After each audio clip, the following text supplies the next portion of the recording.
Welcome to the No Bull Political Arena. With your hosts, Sophia Nelson, Bill O'Reilly, Brian Mistro, and TJ McCormick. It's real voices, raw politics, and no bullshit.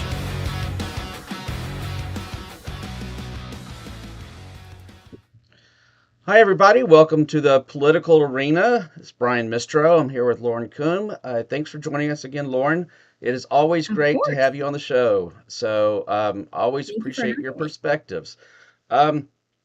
Yesterday we talked briefly, the day before, we talked briefly about the $1.776 billion slush fund.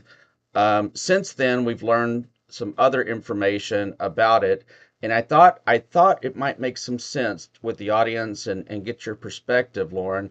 And we're going to rediscuss the slush fund that he put together, the quote IRS or the DOJ settlement, and then we're going to talk about some other things that are almost directly connected to it, and whether or not Americans will see this as corruption. So, for those that don't know, Donald Trump, and I'm going to give you kind of the timeline. Someone in the IRS, when Donald Trump was president, let me rephrase this. When Donald Trump was president, someone in the IRS released his tax returns, and Donald Trump then, after the election, he sued the United States or the IRS for $10 billion.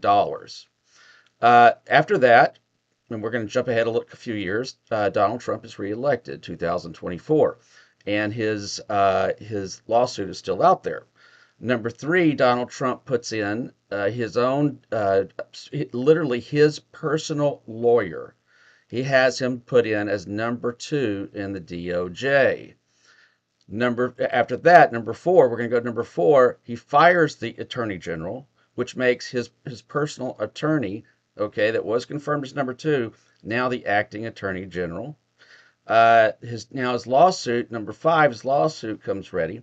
And what does he do? He goes to the judge, and the judge says, I don't think this isn't going to be legal because you can't be both the plaintiff and the defendant. And so she said, I want to see briefs on this. And she set a date that coincidentally was, I think it was this week. Okay. And what do you know? Just before the lawsuit, the DOJ, they saw the writing on the wall. DOJ, he knew he was going to lose it, so they settle for nearly $2 billion. Okay. Now, this fund is completely under Donald Trump's control. There is no government oversight that was specifically put into it. And I just, to me, and I've said this publicly, and I'll say it on X, and I'll say it here. To me, that is pure corruption. And listen, just because he does it out in the open doesn't mean it's not corruption. Because, folks, you can't sue. Donald Trump cannot be sued or taken to court by his own DOJ. The DOJ won't do that. He has to be impeached. Well, good luck with that one. So, anyways, that was a kind of a long, timeline of what has happened here for folks that don't fully understand it. Lauren, what did you think about it? Oh yeah, I'm just shocked by the brazenness of it. I mean, it's almost laughable if it wasn't so, if I wasn't so concerned that this is actually, not going to get enough pushback to not happen. I just think this is so toxic, and not even from the other side's going to do it type of thing. I just think it's so bad for our politics. As somebody who considers himself still a conservative, I believe in conservative policies. I think I always will. So it's hard for me to watch these Republicans, not push back. And to be fair, there has been some pushback on this. Couple, yeah. I even saw John Thune push back on this. So he said, I'm not a fan of it yesterday. Yeah, right. I mean, he's very short with his words, but so the commission thing, so he has direct control over it, but there's the commission is just laughable. The terms it reads, everybody should read it. It's pretty short. But the terms of it are so ridiculous because it's this commission will be set up, appointed by Todd Blanche, 5 people, but the president can fire the person that he appoints at any time. It's Okay. Do you really think that would be a layer there? Or, like, I just don't know who they think they're kind of like fooling with this. Hmm. It's just crazy. And then the precedent that they pointed to was also hilarious. I don't know if you saw that either. They said that there was legal precedent for this. There's not. But they tried to point to this like Obama class action suit for like some Native American land Oh, I saw thing. something about that. I couldn't finish reading it because I just started laughing. Yeah. Yeah, it was. I mean, I only read the basic facts because that was all you needed to know. It was a court process, right? So there was a court process where a judge, and it was a Reagan appointed judge, agreed that, hey, these people need to be paid out this money. The money got paid out to the NGOs that the judge decided with the lawyer. So I mean, it's like, what precedent are you talking about? There's no court involved here. They specifically removed the court from the They process. did. They did because they knew they were It's going to lose in crazy. court, right? I mean, Yeah, they knew if it exactly. went to court, it was going to get thrown out. So hell, let's just settle for $2 billion and call it even. Yeah, I mean, and that's my money. That's your money. That's everybody Exactly. that's watching this. If you're an American taxpayer, you are now on the hook for $2 billion unless Republicans step up and put an absolute break on this thing. So Oh, and let's it's talk. secret too, by the way. They don't Do have to tell what? us who it's going to. They don't have Do, to tell us who it's going to either. oh yeah, yeah, yeah. I mean, it's Like, so absolutely ridiculous. yeah. So let's. I also want to chat with something else that's happened, which is even more ridiculous if you can't believe this. So I'm going to share. I'm going to share the slide for those that can't, that either are just listening or if you can't read it. But from Todd Blanche, quote. Remember, Todd Blanche is his personal lawyer, folks. He's number two in the DOJ. From Blanche, quote, "The United States is hereby forever barred and precluded from prosecuting or pursuing examinations or similar or related reviews against Trump or related or affiliated individuals, including family members or related companies and trusts." He just did that. So now, under no circumstances can the United States government audit or go after Trump or his kids or any of his organizations for anything he has done up to this point tax wise. So Yeah. It's like a preemptive pardon for himself. I it don't. is. It is. And it also makes you wonder, okay, what's he hiding that he has to do this, right? I mean, Exactly. Yeah. this is unprecedented. We've never seen anything like this, and this was directly connected to the settlement from his $10 billion settlement, down to 1.776 billion. I mean, I just. Conveniently, though, he slipped this. So I guess Todd Blanche had this committee hearing, like a Mm-hmm. regular standard, like on the Hill. He had to go present the budget for like the DOJ. Yeah. So it was supposed to be like a normal thing, but he got grilled because it was right when this 1776 thing came out, slush fund. But this addendum it specifically came out, I think, after, so that he couldn't get grilled about that. Because I mean, it's just he got enough pushback as it was with that. But this it really does have some legal challenges because the president, the IRS does audit the president, I think, regularly. I was reading something that there's a legal challenge, but yeah, this is just laughable. I mean, again, it's laughable. Like, why is his family involved? Like, what do they have to do with anything? Yeah. Yeah. No, I'm completely with you. And yeah, I mean, as you said, it's basically a blanket pardon for him and his family. But my gosh, I mean, the way that is written, that the United States can never ever go back for anything the guy's done wrong, financially, to the beginning of time up to this date. So it's just, I mean, it is so blatantly, to me, it is so blatantly corrupt that, Yeah, and laughable, as you would say it, and corrupt, that I can't believe that we're not going to have Republicans, and we've had a couple, but have a large number of Republicans put the kibosh on this thing because, I mean, this is unprecedented in history. And I want to add to this too. I know I keep coming back to this, but they didn't do this through the courts. They intentionally did this to avoid the courts. This was not a exactly. court judgment, okay? They did this to avoid the courts. It just stinks to high heavens. Let's talk about a third level of corruption, and we're talking about it. And yes, this is beat up Donald Trump Day, but all this happened within the last. We found out about all of this It within the is last really. few days. So, And we don't do, at least I don't like to do this, slam on Trump. It's deserved right now because it's so ridiculous. Like, yeah. yeah. Well, so and so the latest news is that Donald Trump, and think I have a slide of it here, but Donald Trump has now traded more stocks than all of in 3 months. He traded more stocks than all of Congress put together and added together.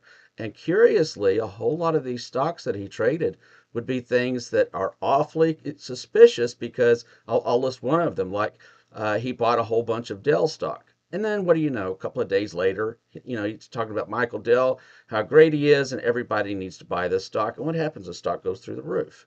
And there's numerous examples of this where he just conspicuously buys stock, and then within days, sometimes weeks later, what do you know? The stock goes through the roof. And it's not just him; it's his kids too. Okay, so has Oh, the is kids are bad. Yeah. yeah. So is this also part of the IRS thing that he's doing insider That's what I'm trading? because that's not the IRS, right? That's just taxes. So I think the insider trading would be like the CFTC, right? Or the SEC. Mm-hmm. So I don't it's like I don't think so, but yeah, it's just mind-boggling. Like I don't there's been so many concerns with the Suns. I've had concerns because they are getting awarded these defense contracts too. I'm sure you've seen that. Yeah, That's like with no bid, $700, no bid $700 million contracts. dollars. Yeah, Yeah, no, but he did that by executive order. It's like what are we really doing here? For like certain DoD things, he took out the no bid via executive order, basically. Which, by the way, that's another law that we need to create to prevent from happening. Who knew? And he, these brand new startup companies that his sons are affiliated with, like that's like 700 some $million worth of yeah, government contract. So it's like I want to know what is going on. They used to be in hospitality and like, uh, you know, I don't know what else they did. Yeah, like real estate, right? They've never yeah. done defense contracting. I don't think they have the background for that. So it's like, and then the stocks are going insane. I don't know.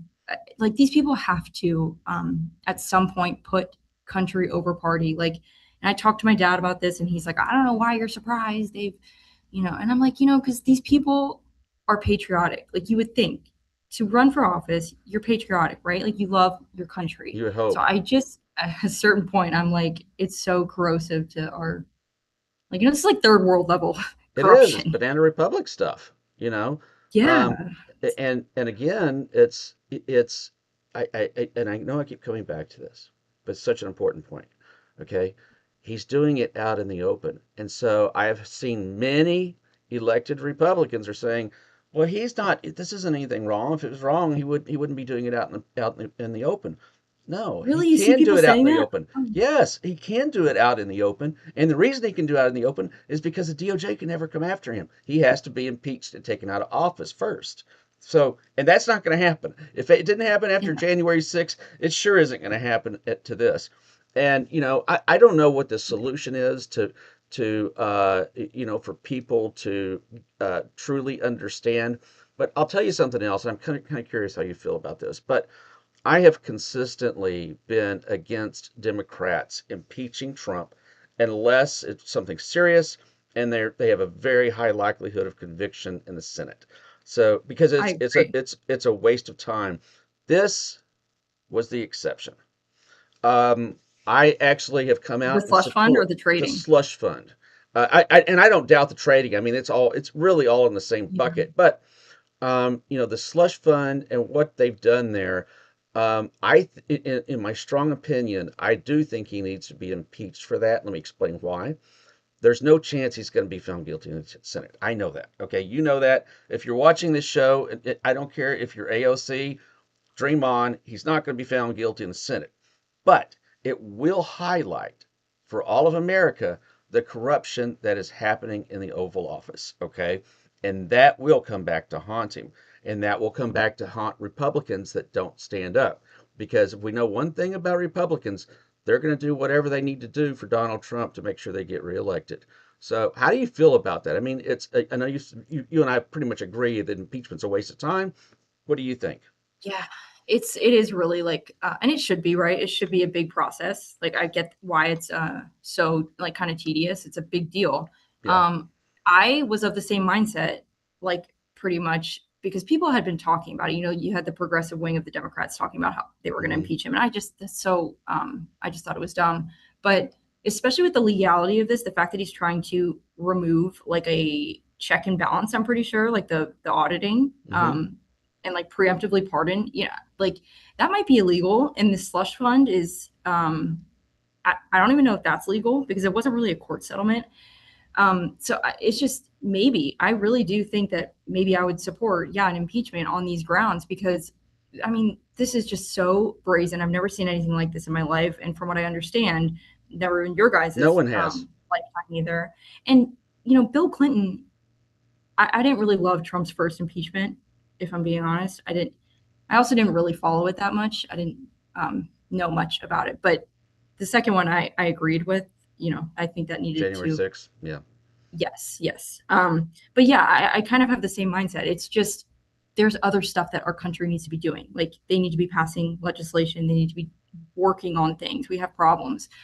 But something like this, I really do feel like it needs to be a sharp rebuke on them. And I just worry about the cycle that it's going to cause. Maybe if they're going to, you know, try to just impeach the next Democratic president. But, you know, they keep trying to do that and it doesn't really work because you have to have like proof. You know, when they went after, they investigated Hunter Biden for like so long and there was some stuff Hmm. that they found, but there was, you know, I don't know. I just feel like they keep trying to get them back in these silly ways. I don't think any of it's good. For But the country, no. I think I would support that. Yeah. I don't know how big the House's margin is going to be though at this point with all this Yeah, with the redrawn. yeah. Well, the latest polling I saw, I think it was Emerson just came out either today or yesterday, and wasn't it D plus 11? I think it was. I think it was Emerson D plus 11. Don't quote me on Oh, that because I just glanced at it, but D plus 11 in the oh, maybe. House and the Senate flips. So if it's anywhere close to D plus 11, a lot of safe Republicans that think they're in safe districts are going to be in a lot of trouble. So I mean, this could go even beyond 2018. And the latest Hispanic polling, I don't know if you've seen that, and I follow the Oh, Hispanic wow. polling really close. Um, You but the should. late, Yeah, that's yeah, they have gone. I think he's 22 or something percent approval, and 77% against. That every one of those districts that they gerrymandered in are Texas gone. are gone, which they because they based it off of the Hispanics who voted for Trump in 2024. Yeah. Well, good luck finding one now. Okay, so Yeah. and I I'll tell think you, they realized that pretty quickly too. It was pretty funny. yeah, it's they dummy mandered it. So it's Hmm. those seats are not safe Republican seats, and they may have actually screwed themselves over with other Republicans because they had to water down that district by taking it out of other districts. Yeah. But Yeah. yeah, that'll be interesting to The Florida see. ones apparently are sketchy too. Like they're not the safest. I just don't know. I heard I was listening to Ezra Klein the other day. I listen to him sometimes. I don't agree with his politics 100%, but he's very intellectual. Hmm. And he was talking about the all the states redrawing, and he was talking about 7 seats. But I guess he was talking about maybe seats that were going to go to Democrats that they gerrymandered or that Hmm. they're redrawing. But I can't believe how many states are redrawing. I'm so disappointed. Yeah, for sure, for Um, sure. And it yeah, was I've got it right here. This is the older. I'm going to show this slide. It's the New York Times Siena poll, which is a top-notch poll. yeah. One of the best. And his approval among Hispanic Americans is 20%, disapprove 71%. He's gone from minus 19 to minus 51. That's a 32-point drop. That's so bad. What do you think it was? Whoa, whoa. I I actually don't even know. I think it's a combination of they seem to be, they're definitely the swing voters, right? But I think it's a combination Yeah. of ICE tactics, and I think it's a combination of the economy and the tariffs, and it just, they elected Trump Mhm. thinking he's going to make things better, and the economy he's done exactly the opposite, and here we are 2 years after it. And between the tariffs and the war in Iran, and it costs you $100 to fill up your car with gas, and he's just It's going to yeah, get it's nailed. bad. He's going to get nailed. Mhm. Let's talk about. I'm kind of curious on your thoughts too, because we've have had some more election news that has recently happened. So Donald Trump went after several Republican senators. One of them was Bill Cassidy. Okay, and Donald Trump endorsed his competitor for the primary, and then Donald Trump did the same thing in Texas against Cornyn and for Paxton. So there's a couple of things to talk about this, and we've been talking about this race, the Texas race, Senate race, for a long time on the show, because this was the worst case nightmare scenario for the GOP. Now, I'm not going to say that for sure Tallarico, the Democrat, is going to beat Paxton, but I will tell you they're going to have to spend a lot of time and money to keep it. And if there's ever been a chance of flipping Texas blue in a Senate seat, it's right I now. know. This is not Beto O'Rourke, okay? And you've got the most corrupt and worst Republican in Texas senator history I running. I don't understand how they ended up with that guy. I can't believe it. Like, really, you don't have anybody else. I mean, I get people for some reason didn't like Horn, and I guess he's not a conservative anymore. He is. But they put up Ken Paxton. I mean, come on. Like, that guy's had so many issues, like the baggage, and I know a lot of people like at the NRO, National Review, like the real like institutional conservative types are so unhappy about this Y'all, they because pissed. it, it's a total mess. It's a really bad look for the overall image. What are they going to, they're going to have to support this guy now, and throw a bunch of money, like you said, into it. It's, yeah, I don't know why Trump, I don't know if he was on like a high with his endorsement thing, because it kind of came out of nowhere with the Massey thing. I know you probably saw that too. Yeah. That Well, I was a didn't big even bring up deal. Massey. Yeah. Yep. Yep. Yeah, that Yep. was a big deal last night because that. But you know what? I actually want to sit on that for a sec because that one says to me he's really really popular with um a portion of Trump voters because he's very outspoken. About his votes and the way he votes. He hmm says what's going on in the government. He speaks to people really well. 45% of red Kentucky voters voted against Trump. Like, so the guy won, this guy that like never even speaks, Ed Garon or whatever. I don't know much Yeah. about him, to be fair, the Trump endorsed guy. So it was like a 10-point win. But I still think, those are pretty partisan voters. And Yeah. it does say something that 45%, because they spent so much money on that race. I don't know if you saw that. Oh, it was like the highest House race in history. It was the Yeah, of highest all amount time. of It's money like spent in a 30 House race in history. million. And did you see some of the ads were like AI generated? I mean, they were just some bogus ads. And so, I don't know, that probably did sway stuff. And so I just think 45% is not something to shake a stick at. It's not No, nothing. no, and here's the other thing that one of the reasons I'm sure that this was a bad move by Donald Trump. I've never said that one before, have I? Let me tell you why this is a bad move by Donald Trump. Because now Massey and Cornyn and Cassidy and Boebert and all these people that he's thrown under the bus, Mhm. they still got a job until next January, folks.